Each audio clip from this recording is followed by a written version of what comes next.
Hey guys, welcome back to the Schmoedown Respin presented by Topical. I'm Nate, here with Strange Wang, and he's going to give us this week's news. The news for this week, we have Corruption versus the Founding Fathers 4 has been announced for a Schmoedown Throwdown. Undercard still to be announced. Exclusive sources from the dungeon has told the people at the Schmoedown Respin since their losses, Eric Zipper and Robert Parker have been assigned a toe jam duty for punishment. Will this affect if they re-sign next season? Who knows? Tell us down below in the comment section below, please. Speaking of the dungeon, we have confirmed that Video Drew still thinks the Respin's own Strange Wang is creepy. Who the fuck writes this shit? In other news, the singles tournament has been announced for August 10th. Also, despite recent speculation, during the drug test, we have confirmed Andrew Guy has neither done steroids or methamphetamines. He's just a lunatic. And that is all this just in. The Schmoedown Respin's Watch Mojo like top 5 video for the top 5 greatest single players in the Schmoedown is live right now on the Respin's channel. Above one, I don't know, it's in one of the corners. But that's all the news for this week. We have an exclusive interview with the Queen of Corruption, Shannon Barney, also related to Barney 5.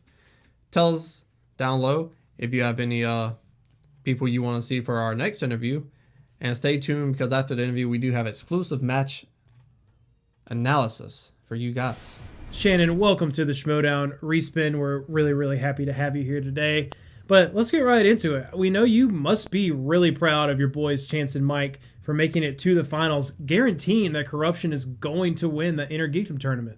Bitch, you guessed it. I was right. Winners are Chance and Mike. Alex Damon barely put up a fight. Shannon, you know you don't have to sing here, right? I mean you can if you want to. Do I have to sing too? Yes. Do, re, mi, fa, sol, la. Stop. Shut up. Your singing voice fucking sucks. Fair enough. Between your two guys in the final, who do you think's going to win? Well, we haven't decided who's going to throw the match yet. So the other person can get a knockout, 4 points on the board for Corruption. Maybe we won't. Or maybe we will. Who knows? You don't, so fuck you, losers. You know what, Shannon? You could take that pointy-ass crown. We talked about this. Be professional. Okay, Shannon, on to the next question.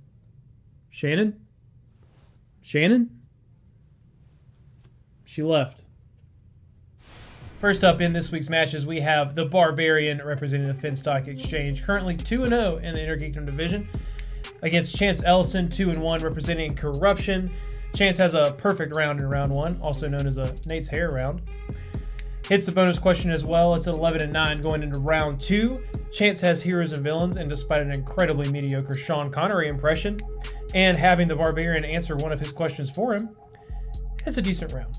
Barbarian has scores and soundtracks for his second. Chance answers one of his questions for him and gets his point back. And after knowing some other things about music, it's 18-16 Ellison going into round 3.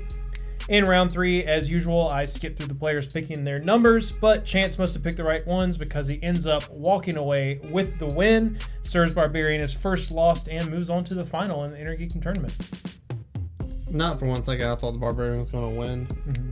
I thought he did what he needed to do. He put points to keep the Finstock Exchange first, and that's what he did. I had a chance winning this no matter what. Like, scores and soundtracks, that wasn't a good round for Barbarian either.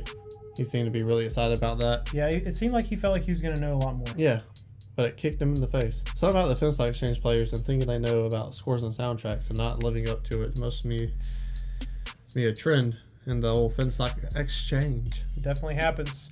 Next up this week, we had Mike Kalinowski representing Corruption, who's 8-5 in the Inner Geekdom, versus Alex Damon representing Rockstars, 3-0. Had a great start in round 1. Alex, obviously not a sports fan. What a surprise there. Doesn't know who Phil Jackson is. And Mike has a perfect round and hits the bonus. In round 2, Kalinowski must have played for Phil Jackson because he's just draining 2-pointers left and right. Has a perfect round 2. Alex answers a couple, but Mike, showing he's just as good as defense as offense on the court, gets 2 steals and ultimately the knockout. So Kalinowski moves on to the final of the Intergeeking tournament. Corruption versus corruption in the final. Who you got?